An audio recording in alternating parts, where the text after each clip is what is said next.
കൂട്ടുകാരെ, സച്ചിയുടെയും രേവതിയുടെയും പുതിയൊരു അപ്കമിങ് വിശേഷങ്ങളിലേക്ക് എല്ലാവർക്കും സ്വാഗതം. അങ്ങനെ ശ്രുതിയുടെ പുതിയൊരു ബിസിനസ് സംരംഭം ഉണ്ടല്ലോ, ഇലക്ട്രോണിക് ഷോപ്പ്.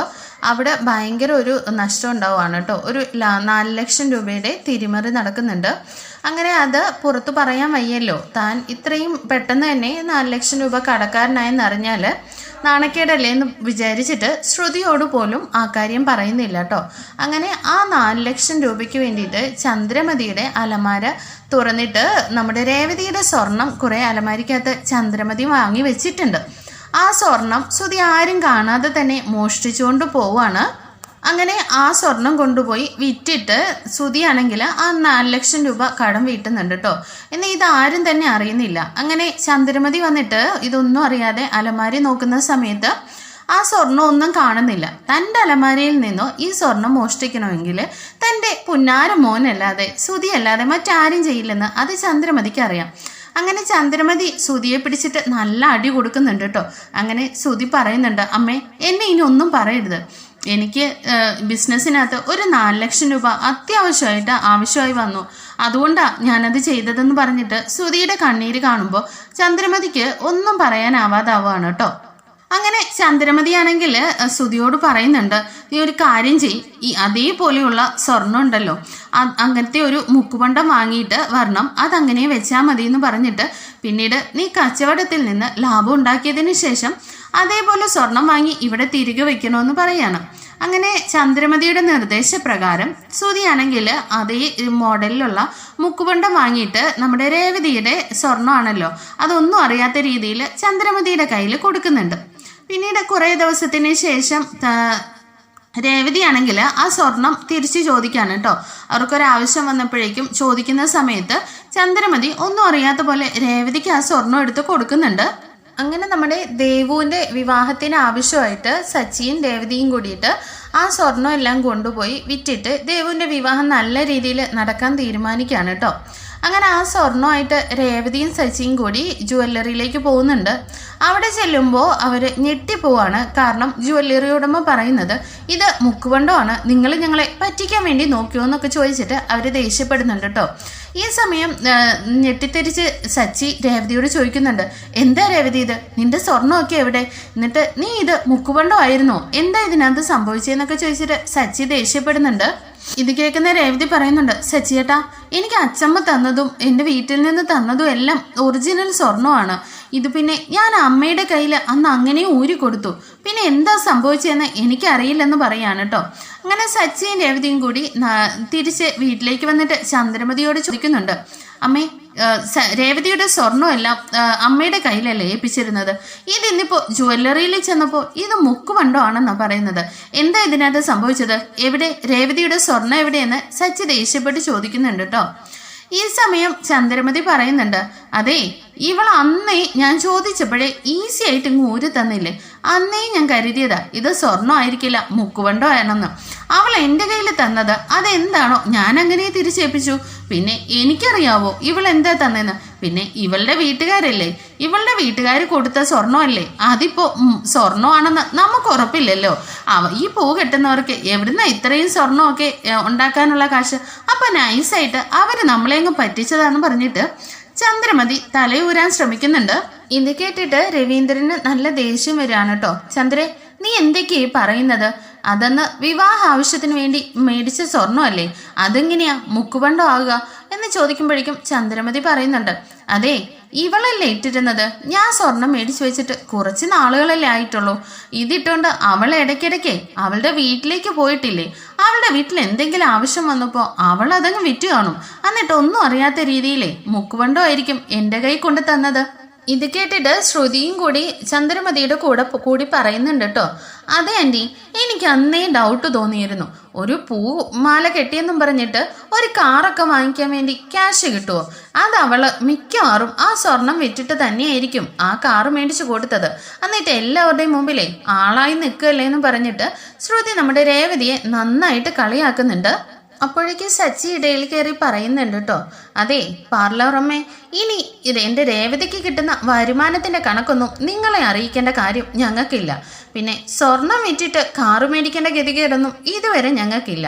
പിന്നെ ഈ വീട്ടിലുണ്ടല്ലോ ഇവിടെ ഉള്ളതെല്ലാം എടുത്തോണ്ട് പോകുന്നതും മറ്റുള്ളവരുടേത് അടിച്ചു മാറ്റുന്നതുമായ ഒരുത്തൻ അവനായിരിക്കും. അവൻ ഈ വീട്ടിലുള്ളിടത്തോളം കാലം ഈ വീട്ടിൽ നിന്ന് എന്ത് നഷ്ടപ്പെട്ടിട്ടുണ്ടെങ്കിലും അവനല്ലാതെ മറ്റാരും ചെയ്യില്ലെന്ന് ഉറപ്പുണ്ടെന്ന് പറഞ്ഞിട്ട് ശ്രുതിയുടെ നേരെ സച്ചി ചെല്ലുന്നുണ്ട്.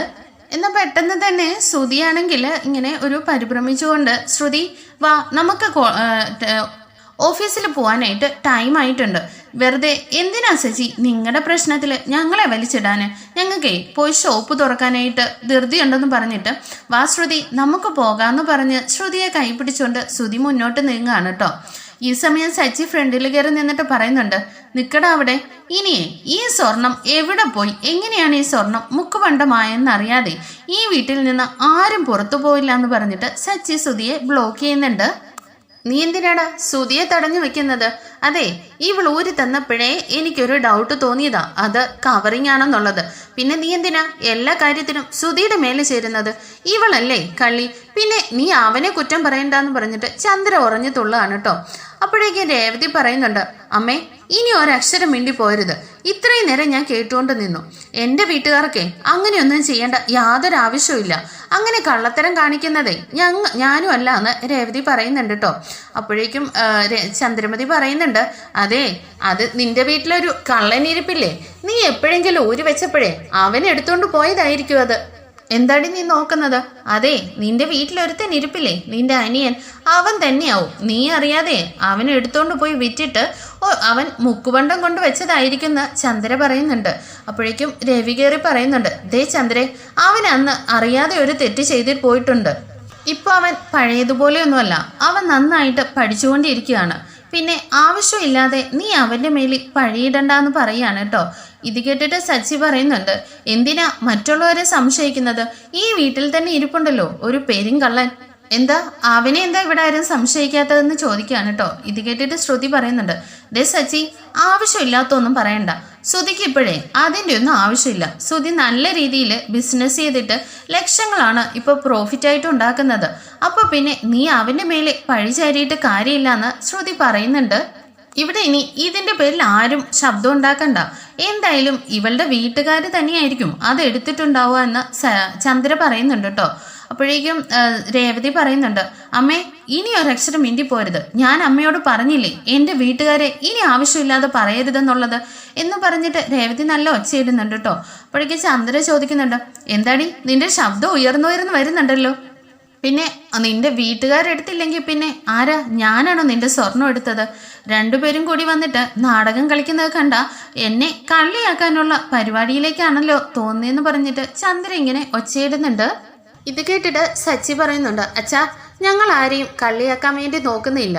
രേവതി ഏൽപ്പിച്ച സ്വർണം എവിടെ പോയെന്ന് ഞങ്ങൾക്കറിയാം, അത്രയും വേണ്ടുമെന്ന് സച്ചി പറയുന്നുണ്ട് കേട്ടോ. ഇത് കേട്ടിട്ട് രവി പറയുന്നുണ്ട്, ചന്ദ്രൻ നിന്റെ കയ്യിലാണ് സ്വർണം ഏൽപ്പിച്ചത്, അപ്പോൾ അതിൻ്റെ ഉത്തരവാദിത്വം പറയേണ്ടത് നീയാണെന്ന് പറയുകയാണ്. ഇത് കേൾക്കുമ്പോഴേക്കും ചന്ദ്ര പറയുന്നുണ്ട്, ഓ അപ്പോൾ പിന്നെ അന്ന് സ്വർണം മേടിച്ചു കൊടുത്തത് നിങ്ങളുടെ അമ്മയല്ലേ? ആ നിങ്ങളുടെ അമ്മ മേടിച്ചു കൊടുത്തത് ചിലപ്പോൾ മുക്കുപണ്ടോ ആയിരിക്കും. ഇത് കേൾക്കുന്ന രവിക്കാണെങ്കിൽ നല്ല ദേഷ്യം വരുന്നുണ്ട് കേട്ടോ. ദേ ചന്ദ്രേ, നീ ആവശ്യമില്ലാതെ എൻ്റെ അമ്മയെക്കുറിച്ച് പറയരുത്. എൻ്റെ അമ്മയെ നന്നായിട്ട് അധ്വാനിച്ച് കഷ്ടപ്പെട്ട് ഉണ്ടാക്കിയതാണ് ആ സ്വർണ്ണമെല്ലാം. നീ പറഞ്ഞ് ക്ഷമിക്കും തോറും കയറി എങ്ങോട്ടാ പോകുന്നത്? നിന്റെ നാക്കിന് ഇല്ലെന്ന് കരുതിയിട്ട് എന്തും വിളിച്ചു കൂവാന്ന് വിചാരിക്കരുതെന്ന് പറഞ്ഞിട്ട് രവീന്ദ്രനാണെങ്കിൽ ചന്ദ്രമതിയുടെ നേരെ കൈ ഉയർത്തി പോകുന്നുണ്ട് കേട്ടോ. അടിക്കാനാവുന്ന ഓങ്ങുന്നത് കണ്ടിട്ട് ചന്ദ്ര പെട്ടെന്ന് തലയുയർത്തി ഇങ്ങനെ തല കുനിച്ചിട്ട് ഇങ്ങനെ പേടിച്ചിട്ടൊന്ന് മാറി നിൽക്കുന്നുണ്ട്. അപ്പോഴേക്കും വർഷ പറയുന്നുണ്ട്, അങ്കിൾ ഇവിടെ ഒരു പ്രശ്നത്തിന്റെ കാര്യമില്ലല്ലോ. സ്വർണം എങ്ങനെയാണ് മുക്കുപണ്ടോ ആയെന്നറിയാനേ പോലീസിലൊരു കംപ്ലൈന്റ് കൊടുത്താൽ പോരെ, അവര് സെക്കൻഡുകൾക്കുള്ളിൽ അത് കേസ് തെളിയിച്ച് തരുമല്ലോ എന്നിങ്ങനെ വർഷ പറയുന്നുണ്ട്. ഇത് കേൾക്കുമ്പോഴേക്കും നമ്മുടെ ശ്രുതിക്ക് ആകെ ഒരു വെപ്രാളമാണ് കേട്ടോ. എന്തിനാ ഈ ഒരു ചെറിയ നിസ്സാര കേസിന് നമ്മുടെ ഫാമിലി പ്രോബ്ലത്തിന് വേണ്ടിയിട്ട് പോലീസ് സ്റ്റേഷനിലൊക്കെ പോകുന്നത്? അതിൻ്റെ ആവശ്യമുണ്ടോയെന്ന് ശ്രുതി ചോദിക്കുന്നുണ്ട്. ഇത് കേൾക്കുമ്പോഴേക്കും സച്ചി പറയുന്നുണ്ട്, അച്ഛാ പോലീസ് സ്റ്റേഷനിലൊന്നും പോകേണ്ട ഒരു കാര്യമില്ല. ഈ വീട്ടിൽ നടന്നതേ എന്താണെന്നുള്ളത് കണ്ടുപിടിക്കാൻ എനിക്കറിയാമെന്ന് പറഞ്ഞിട്ട് സച്ചി അവിടെ നിന്ന് ദേഷ്യപ്പെട്ടു പോവാണ്. അങ്ങനെ ചന്ദ്രയാണെങ്കിൽ സുധിയെ വലിച്ചോണ്ട് പോയിട്ട് പറയുന്നുണ്ട്, അതെ ഇനി എനിക്ക് നിന്നോടൊന്നും പറയാനില്ല. എന്തായാലും സച്ചി ഉടനെ തന്നെ സത്യം കണ്ടുപിടിക്കുന്നതിന് മുമ്പ് രേവതിയുടെ അതേ ഡിസൈനിലുള്ള സ്വർണം നീ എങ്ങനെയെങ്കിലും ഒപ്പിച്ചു കൊണ്ടുവയ്ക്കണം. ഇല്ലെങ്കിൽ പിന്നെ നിന്റെ പേരിൽ ഞാനാ കള്ളിയാവാൻ പോകുന്നതെന്ന് പറഞ്ഞിട്ട് ചന്ദ്ര അവിടെ നിന്ന് ദേഷ്യപ്പെട്ടു പോകുന്നുണ്ട് കേട്ടോ. എന്നാൽ നമ്മുടെ സുധി ആകെ ടെൻഷൻ അടിച്ച് പോവാണ്. ഇപ്പോൾ ഞാൻ ഇത്രയും പൈസയ്ക്ക് എങ്ങനെ പോവും എന്ന് പറഞ്ഞിട്ട് ഷോപ്പിലേക്ക് പോവാണ്. അങ്ങനെ ഷോപ്പിലൊക്കെ ചെന്നിട്ട് ഒരുപാട് പേരോട് തിരിക്കാനും മറിക്കാനും ഒക്കെ നോക്കുന്നുണ്ടെങ്കിലും സുധിക്ക് ആ ക്യാഷ് റെഡിയാക്കാനായിട്ട് പറ്റുന്നില്ല. എന്നാൽ വൈകുന്നേരം ആകുമ്പോഴേക്കും നമ്മുടെ സച്ചി വന്നിട്ട് സുധിയുടെ റൂം ആകെ പരിശോധിക്കുന്നുണ്ട്. അങ്ങനെ സുധിയാണെങ്കിൽ സ്വർണം വിറ്റ് ക്യാഷിന്റെ ബില്ല് സുധിയുടെ റൂമിൽ നിന്ന് കിട്ടുന്നുണ്ട് കേട്ടോ സച്ചിയുടെ കയ്യിൽ. ഇത് കണ്ടിട്ട് സച്ചിക്കും രേവതിക്കും മനസ്സിലാവുന്നുണ്ട്, അപ്പോൾ സ്വർണം വിറ്റത് സുധി തന്നെയാണ്. എന്നാൽ ചന്ദ്രമതിക്കും ഇതിനകത്ത് പങ്കുണ്ടെന്ന് മനസ്സിലാവുന്നുണ്ട്. അങ്ങനെ രവീന്ദ്രന്റെ നേരെ കൊണ്ടുപോയിട്ട് എല്ലാവരുടെയും മുമ്പിൽ വെച്ചിട്ട് സച്ചി ഇത് കാണിച്ചു കൊടുക്കുകയാണ് കേട്ടോ. ഞാൻ പറഞ്ഞില്ലേ ഇവൻ തന്നെയായിരിക്കുന്നു, ഇവൻ പക്ക ക്രിമിനലാണ്, ഇവനല്ലാതെ ഈ തരത്തിൽ ആരും ചെയ്യില്ല. പിന്നെ ഇവനെ രക്ഷിക്കാൻ വേണ്ടിയിട്ട് അമ്മയാണ് ഇവന് സപ്പോർട്ട് ചെയ്ത് കൂടെ നിന്നത്. ഇപ്പൊ കണ്ടില്ലേ എൻ്റെ രേവതിയെ ഇവരെന്തൊക്കെ പറഞ്ഞു വന്നു, അച്ഛമ്മയെ വരെ ഇവർ കള്ളിയാക്കി. എന്നിട്ടിപ്പോ ഇവരുടെ മോനെ രക്ഷിക്കാൻ വേണ്ടിയിട്ട് എത്രത്തോളം കള്ളത്തരവാ കാണിച്ചു കൂട്ടിയേക്കുന്നത് കണ്ടില്ലേ അച്ഛാന്ന് പറഞ്ഞിട്ട് സച്ചി ആ ബില്ലെല്ലാം രവീന്ദ്രനെ കാണിച്ചു കൊടുക്കുന്നുണ്ട്. എന്നാൽ ഈ കാര്യമൊന്നും ശ്രുതി അറിഞ്ഞിട്ടുണ്ടായിരുന്നില്ല കേട്ടോ. ശ്രുതിയാണെങ്കിൽ ദേഷ്യപ്പെട്ട് റൂമിൽ പോയിരുന്നിട്ട് കരയാണ്. എന്താ ശ്രുതി ഇത്, എന്തൊക്കെയാ? ശ്രുതിയാണെങ്കിൽ ഇത്രയും കള്ളത്തരങ്ങൾ കാണിച്ചു കൂട്ടിയിട്ട് എല്ലാവരുടെയും മുമ്പിൽ എന്നെ നാണം കെടുത്തിയില്ലേ? ബിസിനസ്സിൽ പ്രോഫിറ്റ് ഉണ്ടായെന്ന് പറഞ്ഞിട്ട് നിങ്ങളല്ലേ ഇവിടെ കൊണ്ടുവന്ന് പൈസ കാണിച്ചത്? എന്തൊക്കെ മണ്ടത്തരങ്ങളാ ശ്രുതി കാണിക്കുന്നത്? എന്തെങ്കിലും ഒരു നഷ്ടമൊക്കെ ഉണ്ടെങ്കിൽ അത് എന്നോടും കൂടി ഒന്ന് ഷെയർ ചെയ്തുകൂടെ? അതിനൊരു പരിഹാരം ഞാൻ കാണില്ലായിരുന്നോ എന്നൊക്കെ പറഞ്ഞിട്ട് ശ്രുതിയാണെങ്കിൽ ശ്രുതിയോട് ദേഷ്യപ്പെടുന്നുണ്ട് കേട്ടോ. ശ്രുതി നിനക്കത് ഓർക്കുമ്പോൾ വിഷമം ആവില്ലേ എന്ന് ഓർത്തിട്ടാ ഞാനത് അങ്ങനെ ചെയ്തത്. പിന്നെ ഇപ്പോൾ എൻ്റെ മുമ്പിൽ അന്നേരം വേറൊരു വഴിയില്ലായിരുന്നു എന്ന് പറഞ്ഞിട്ട് ശ്രുതി ഇതെങ്ങനെയെങ്കിലും അഡ്ജസ്റ്റ് ചെയ്യുക, നീ എന്നോട് ക്ഷമിക്കുന്നൊക്കെ ശ്രുതി പറയുന്നുണ്ട്. അങ്ങനെ ശ്രുതിക്ക് ഒരു നിവൃത്തിയില്ലാതെ ശ്രുതി പറയുന്നത് കേൾക്കുകയാണ്. അങ്ങനെ സച്ചി ഈ വിഷയം എല്ലാവരുടെയും മുമ്പിൽ വന്നിട്ട് ഇതിനൊരു പരിഹാരം കാണണം, ഞാൻ പറഞ്ഞില്ലേ ഇവൻ തന്നെയായിരിക്കുമെന്ന്. അച്ഛാ ഇത് എൻ്റെ രേവതിയുടെ സ്വർണം കറ്റത് ഇവനാണ്, ഇതിന് ഒരു പരിഹാരം കാണണം എന്ന് പറഞ്ഞിട്ട് സച്ചി അവിടെ പ്രശ്നം ഉണ്ടാക്കുന്നുണ്ട് കേട്ടോ. ഇത് കണ്ടിട്ട് ശ്രുതി പറയുന്നുണ്ട്, അങ്കിൾ അത് ശ്രുതി അറിയാതെ ചെയ്തതാണ്. എന്ത് ഈ മോഷണമാണോ ശ്രുതി അറിയാതെ ചെയ്തത്? നിങ്ങളുടെ ബിസിനസ്സിൽ എന്തെങ്കിലും ഒരു ഫ്ലോപ്പ് ഉണ്ടായിട്ടുണ്ടെങ്കിൽ അത് എന്നോട് വന്ന് പറയത്തില്ലായിരുന്നോ എന്നിങ്ങനെ രവീന്ദ്രൻ ചോദിക്കുന്നുണ്ട്. ഇത് കേട്ടുകൊണ്ട് തിന്ന രേവതി പറയുന്നുണ്ട്, അച്ഛാ ഇവരെന്തിനാ എൻ്റെ സ്വർണം എടുത്തിട്ട് മോഷ്ടിക്കാൻ നോക്കിയത്? ഇവർക്ക് എന്തെങ്കിലും ഒരു ഫ്ലോപ്പ് ഉണ്ടായിരുന്നെന്ന് എന്നോട് പറഞ്ഞിരുന്നെങ്കിൽ അമ്മയുടെ അടുത്തിരിക്കുന്ന സ്വർണം ഞാൻ തന്നെ എടുത്തു കൊടുത്തേനെ, ഇവരുടെ കൂടെ നിൽക്കില്ലായിരുന്നു ഞാനും സച്ചിയേട്ടനും എന്ന് രേവതി പറയുന്നുണ്ട് കേട്ടോ. എന്നിട്ട് രേവതി കൂടെ പറയുകയാണ്, അത് ഇതിപ്പോൾ ഇവരെല്ലാവരുടെയും മുമ്പിൽ വെച്ചിട്ട് എന്നെ കള്ളിയാക്കാൻ മാത്രമല്ല എൻ്റെ അനിയനെയും എൻ്റെ വീട്ടുകാരെയും കൂടിയിട്ടാണ് ഇവര് കള്ളിയാക്കിയതും അപമാനിച്ചതും. ഇതിന് ഇപ്പൊ ഞാൻ എന്താ പ്രശ്നം പരിഹരിക്കേണ്ടതെന്ന് ചോദിച്ചിട്ട് രേവതി പറയാണ് കേട്ടോ. അപ്പോഴേക്ക് രവീന്ദ്രൻ പറയുന്നുണ്ട്, അത് തന്നെ രേവതി മോള് പറഞ്ഞത് കറക്റ്റാണ്. ഒരമ്മയായ ചന്ദ്ര മക്കൾ എന്തെങ്കിലും ഒരു കള്ളത്തരങ്ങളോ എന്തെങ്കിലും ഒരു തെറ്റ് ചെയ്തിട്ടുണ്ടെങ്കിൽ ആ തെറ്റ് ചൂണ്ടിക്കാട്ടി തിരുത്തുകയാണ് വേണ്ടത്. എന്നാൽ ചന്ദ്ര അത് അങ്ങനെയല്ല ചെയ്തത്. ഒരു പാവം പെൺകുട്ടിയുടെ മേലിലും ആ പെൺകുട്ടിയുടെ കുടുംബത്തിന്റെ മേലിലും പഴിചാരുകയാണ് ചെയ്തത്. അപ്പൊ ഇതിന് രേവതി മോളോട് തന്നെ ചന്ദ്ര മാപ്പ് ചോദിക്കണം, അല്ലാതെ ഇതിനകത്ത് എനിക്ക് യാതൊന്നും പറയാനില്ല. പിന്നെ ചന്ദ്ര കാരണം ഈ വീട്ടിലിപ്പോ എനിക്ക് ഒരു വിലയില്ലാതായിട്ടുണ്ടെന്ന് രവി പറയുന്നുണ്ട്. ചന്ദ്രേ ഇതിന് നീ ഇനി മാപ്പ് അർഹിക്കാത്ത തെറ്റാണ്, എങ്കിലും എൻ്റെ അമ്മയെ പറഞ്ഞതും ഞാൻ ക്ഷമിച്ചു. എന്നാൽ രേവതി മോളോട് നീ പോയി മാപ്പ് ചോദിക്ക് ചെല്ലെന്ന് പറയാണ് കേട്ടോ. ആഹാ എന്താ നിങ്ങൾ ഈ പറഞ്ഞു വരുന്നത്? ഞാൻ ഇവളോട് മാപ്പ് ചോദിക്കണമെന്നോ? അതൊരിക്കലും നടക്കാൻ പോകുന്നില്ല എന്ന് ചന്ദ്രമതി തീർത്ത് പറയുന്നുണ്ട്. ഇത് കേട്ടിട്ട് ശ്രുതി പറയുന്നുണ്ട്, അല്ല അത് ശരിയാണല്ലോ, അമ്മ എന്തിനാ ഇവളോട് മാപ്പ് ചോദിക്കുന്നത്? അതിൻ്റെ കാര്യമൊന്നും ഇല്ലാന്ന് പറയുമ്പോഴേക്കും സച്ചി പറയുന്നുണ്ട്, എന്നാ നീ ചെല്ലടാ, നീ രേവതിയോട് മാപ്പ് ചോദിക്ക്. നീയല്ലേ പക്ക ക്രിമിനൽ, സ്വർണം മോഷ്ടിച്ചതേ നീയല്ലേ, അമ്മ അതിന് കൂട്ടു നിന്നേ ഉള്ളൂ, അപ്പൊ പിന്നെ നീ ചെന്ന് മാപ്പ് ചോദിക്കുന്ന പറയാണ് കേട്ടോ. ഇത് കേൾക്കുമ്പോഴേക്കും ശ്രുതി ഇങ്ങനെ പറയുന്നുണ്ട്, ആഹാ സച്ചി എന്താ പറയുന്നത്, ശ്രുതി പോയിട്ട് അവളോട് മാപ്പ് ചോദിക്കണമെന്നോ? അതിന്റെ കാര്യമൊന്നുമില്ല. ഇപ്പോ ഈ ഒരു സ്വർണം നിങ്ങൾക്കങ്ങ് തിരിച്ചു തന്നാ മതിയല്ലോ, അപ്പൊ പ്രശ്നം തീരും എന്ന് പറയുന്നത് കേൾക്കുമ്പോഴേക്കും സച്ചിക്ക് നല്ല ദേഷ്യം വരുന്നുണ്ട് കേട്ടോ. അതെ, തെറ്റ് ആര് ചെയ്താലും അതിന് വയസ്സും പ്രായവും ഒന്നും ഒരു പ്രശ്നമില്ല. തെറ്റ് ചെയ്തിട്ടുണ്ടെങ്കിലേ അത് മനസ്സിലാക്കുമ്പോൾ അവരോട് മാപ്പ് ചോദിക്കുക തന്നെ വേണം എന്ന് സച്ചി തീർത്ത് പറയുന്നുണ്ട്. അപ്പോഴേക്കും ചന്ദ്ര പറയുന്നുണ്ട്, ഞാനും ശ്രുതിയും വേണമെങ്കിൽ രവി ഏട്ടനോട് മാപ്പ് ചോദിക്കാം. ഇത് കേട്ടിട്ട് രവി പറയുന്നുണ്ട്, എൻ്റെ അടുത്ത് ആരും മാപ്പ് ചോദിക്കണ്ട, നിങ്ങൾക്ക് രേവതി മോളോട് മാപ്പ് ചോദിക്കാൻ പറ്റുമോ ഇല്ലയോ എന്ന് രവീന്ദ്രൻ ചോദിച്ചിട്ട് ദേഷ്യപ്പെടുന്നുണ്ട്. ഈ സമയം രേവതി പറയുന്നുണ്ട്, അച്ഛാ അതിൻ്റെ ഒന്നും ആവശ്യമില്ല, അമ്മ എന്തിനാ എന്നോട് മാപ്പ് ചോദിക്കുന്നത്, വേണ്ട അച്ഛാന്ന് രേവതി പറയാണ് കേട്ടോ.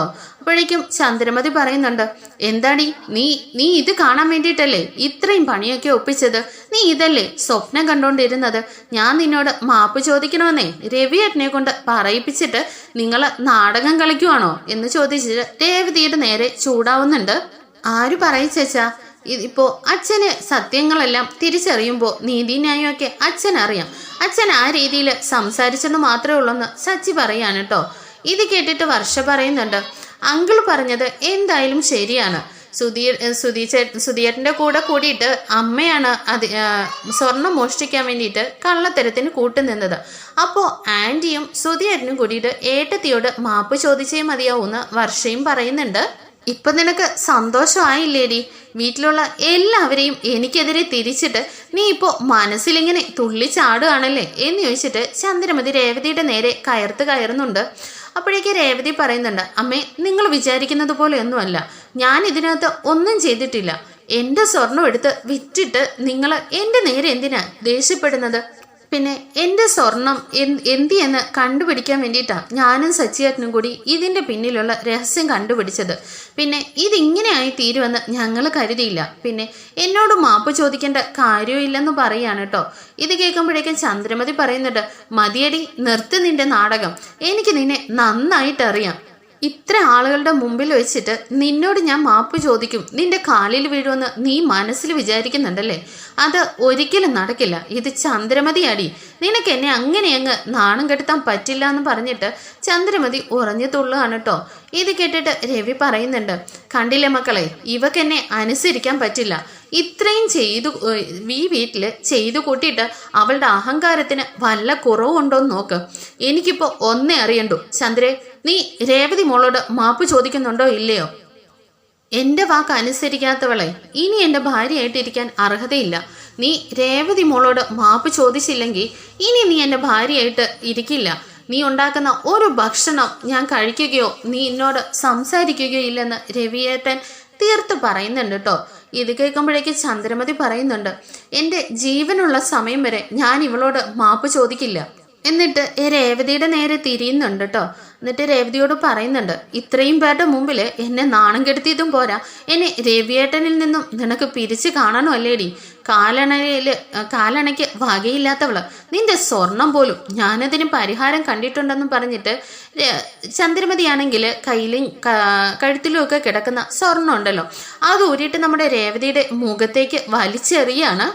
അങ്ങനെ ആ സ്വർണം എല്ലാം രേവതിയുടെ മുഖത്തും ദേഹത്തും എല്ലാം വന്ന് തെറിച്ചിട്ട് താഴേക്ക് ചിതറി വീഴുകയാണ് കേട്ടോ. ഇത് കണ്ടിട്ട് രവിയും സച്ചിയും രേവതിയെല്ലാം ആകെപ്പാടെ ഞെട്ടി ഇങ്ങനെ തരിച്ചു നിൽക്കുകയാണ്. ചന്ദ്രമതിയുടെ മറ്റൊരു സ്വരൂപമാണ് കേട്ടോ എല്ലാവരും അവിടെ കണ്ടത്. അങ്ങനെ ചന്ദ്രമതി പറയുന്നുണ്ട്, എടി ഈ ഒരു നിമിഷം പോലും ഞാൻ നിന്റെ മുമ്പിൽ തോക്കാൻ തയ്യാറല്ലടി, ഇതെന്റെ ഭിക്ഷയാണെന്ന് വിചാരിച്ചേച്ചാൽ മതി, ഇനിയിപ്പോഴേ താഴെ കിടക്കുന്ന സ്വർണ്ണമെല്ലാം പെറുക്കിക്കൊണ്ട് പോടിയെന്ന് പറഞ്ഞിട്ട് ചന്ദ്രമതി പറയാണ് കേട്ടോ. ഈ സമയം രേവതി പറയുന്നുണ്ട്, അമ്മേ ഇതെല്ലാം കേട്ടിട്ടും ഞാൻ മിണ്ടാതെ നിൽക്കുവാണ്, ഇവിടെ ഇപ്പോൾ ഞാനാണോ തെറ്റ് ചെയ്തത്, നിങ്ങളെല്ലാം തെറ്റ് ചെയ്തിട്ട് എന്തിനാ എന്നെ ഇങ്ങനെ പറയുന്നതെന്ന് പറഞ്ഞിട്ട് രേവതിയുടെ കണ്ണൊക്കെ നിറയുന്നുണ്ട് കേട്ടോ. ഇത് കേട്ടിട്ട് സച്ചി വെർലും ചൂടിയിട്ട് ചന്ദ്രമതിയുടെ നേരെ വരുന്നുണ്ട്. അമ്മേ ഇത് നിങ്ങളായതുകൊണ്ട് മാത്രമാണ് നിങ്ങളുടെ മുഖത്ത് ഞാൻ അടിക്കാത്തത്, മറ്റാരും ആയിരുന്നെങ്കിലേ ഇപ്പോൾ ഈ സച്ചിയുടെ തനി സ്വരൂപം കണ്ടേനെന്ന് പറഞ്ഞിട്ട് സച്ചി ഇങ്ങനെ ദേഷ്യപ്പെട്ടു വരികയാണ് കേട്ടോ. ഇത് കാണുമ്പോഴേക്ക് ചന്ദ്രമതി പറയുന്നുണ്ട്, എന്താടാ നിനക്കെന്നെ തല്ലണോ, നിന്റെ ഭാര്യയ്ക്ക് വേണ്ടിയിട്ട് നീ തല്ലടാ എന്നെ, അത്രയല്ലേ ചെയ്യൂ എന്ന് പറഞ്ഞിട്ട് ചന്ദ്രമതി പറയുന്നുണ്ട് കേട്ടോ. ഇത് കേട്ടിട്ട് രവി പറയുന്നുണ്ട്, അതെ, മക്കളുടെ മുമ്പിൽ വെച്ച് നിന്നെ തല്ലിയെന്നൊരു പേരുദോഷം വേണ്ടെന്ന് കരുതിയിട്ടാ ഞാനിപ്പോ മിണ്ടാതെ ഇരിക്കുന്നത്. അങ്ങനെ രവീന്ദ്രൻ പറയുന്നുണ്ട്, ചന്ദ്രേ, നീ ആ സ്വർണം മര്യാദയ്ക്ക് തറയിൽ കിടക്കുന്നത് എടുത്തോ, ഇല്ലെങ്കിൽ ഞാൻ നിന്റെ അടിച്ചു പല്ല് തെറിപ്പിക്കുമെന്ന് പറഞ്ഞിട്ട് രവിയാണെങ്കിൽ ചന്ദ്രമതിയുടെ നേരെ ദേഷ്യപ്പെട്ടു പോവാണ് കേട്ടോ. ഇത് കേൾക്കുമ്പോഴേക്ക് രേവതി പറയുന്നുണ്ട്, അച്ഛാ വേണ്ട അച്ഛാ, എൻ്റെ പേരിൽ ഇനിയൊരു പ്രശ്നമല്ല. അല്ല മോളെ, ഇതിങ്ങനെ വെറുതെ വിട്ടാൽ ശരിയാവില്ല. ഇത്രയും നാളെ ഇവള് പറയുന്നതെല്ലാം ഞാൻ കണ്ടുകൊണ്ട് നിന്നു. ഈ വീട്ടിലെ സമാധാനം നശിപ്പിക്കേണ്ടെന്ന് കരുതിയിട്ട് ഇനിയിപ്പോൾ ഇവളിങ്ങനെ വെറുതെ വിടാൻ ഞാൻ ഉദ്ദേശിക്കുന്നില്ല. മക്കള് 3 എണ്ണം ഉണ്ടെങ്കിലേ 3 പേരെയും ഒരേ പോലെ സ്നേഹിക്കാൻ കഴിയണം. അങ്ങനല്ലാത്തവരെ അമ്മയാവില്ല എന്നും പറഞ്ഞിട്ട് രവീന്ദ്രൻ ഇങ്ങനെ ചൂടാവുകയാണ് കേട്ടോ. എന്നാൽ ചന്ദ്രമതി പറയുന്നുണ്ട്, എന്നെ കൊന്നാലും ശരി ഈ പൂ കെട്ടുന്നവളുടെ മുമ്പിലേ ഞാൻ മാപ്പ് ചോദിക്കില്ല. എന്നാ രവി പറയുന്നുണ്ട്, ചന്ദ്രേ, നീ ഇപ്പോൾ ഈ ചെയ്തതും വലിയ തെറ്റാണ്. ഇതിനും കൂട്ടി നീ മാപ്പ് ചോദിച്ചേ മതിയാവൂ എന്ന് പറഞ്ഞിട്ട് രവി നേരെ ഓങ്ങുന്നുണ്ട് കേട്ടോ. എന്നാൽ ശ്രുതി പറയുന്നുണ്ട്, അങ്കിൾ വേണ്ട അങ്കിൾ, ആൻറ്റിയുടെ സ്വർണം ആൻറ്റി എടുത്തോട്ടെ. ശ്രുതി മേടിച്ച പൈസ ഞാൻ എങ്ങനെയെങ്കിലും ഞാൻ തിരിച്ചു തന്നോളാം എന്ന് പറയുമ്പോഴേക്ക് സച്ചി പറയുന്നുണ്ട്, അതെ, ഇവനാണ് എൻ്റെ 4 ലക്ഷം രൂപ തിരിച്ചു തരേണ്ടത്. നീ എത്രയും പെട്ടെന്ന് എൻ്റെ പൈസ തിരിച്ചു തരണം എന്ന് പറയുമ്പോൾ ശ്രുതി പറയുന്നുണ്ട്, അയ്യോ ഞാനിപ്പോൾ ഇത്രയും പൈസ എവിടെ നിന്ന് തരാനാ? അയ്യോ ശ്രുതിയുടെ കയ്യിലില്ല സച്ചി, ഞാൻ തന്നോളാം അങ്കിൾ, ഞാൻ ഈ ക്യാഷ് തിരിച്ചു കൊടുത്തോളാം. എനിക്കിപ്പോൾ ഇത്തിരി സമയം ആവശ്യമുണ്ടെന്ന് പറഞ്ഞിട്ട് ശ്രുതി റിക്വസ്റ്റ് ചെയ്യുന്നുണ്ട് കേട്ടോ. എന്നാൽ സച്ചി പറയുന്നുണ്ട്, അമ്മയെ, എൻ്റെ രേവതിക്ക് ഇത് ബിച്ച കാശ് പോലെയാണ് ഇത് കൊടുത്തത്. ഈ സ്വർണം എൻ്റെ രേവതിക്ക് ആവശ്യമില്ലെന്ന് പറഞ്ഞിട്ട് രേവതി ഇങ്ങനെ ചേർത്ത് പിടിക്കുന്നുണ്ട് സച്ചി. അങ്ങനെ രവീന്ദ്രനാണെങ്കിൽ, ചന്ദ്രൻ, നീ മര്യാദയ്ക്ക് നിന്റെ സ്വർണം എടുത്തോണ്ട് നീ പൊക്കോ, നീ മറ്റൊരു രവീന്ദ്രനെ കാണാൻ കിടക്കുന്നേ ഉള്ളെന്ന് പറഞ്ഞിട്ട് രവീന്ദ്രനും അവിടെ നിന്ന് ദേഷ്യപ്പെടുന്നു പോകുന്നുണ്ട് കേട്ടോ. അടുത്ത എപ്പിസോഡിൽ നമുക്ക് ബാക്കി എന്താണ് സംഭവിക്കുന്നത് കാണുമായിരിക്കും. Thank you for watching.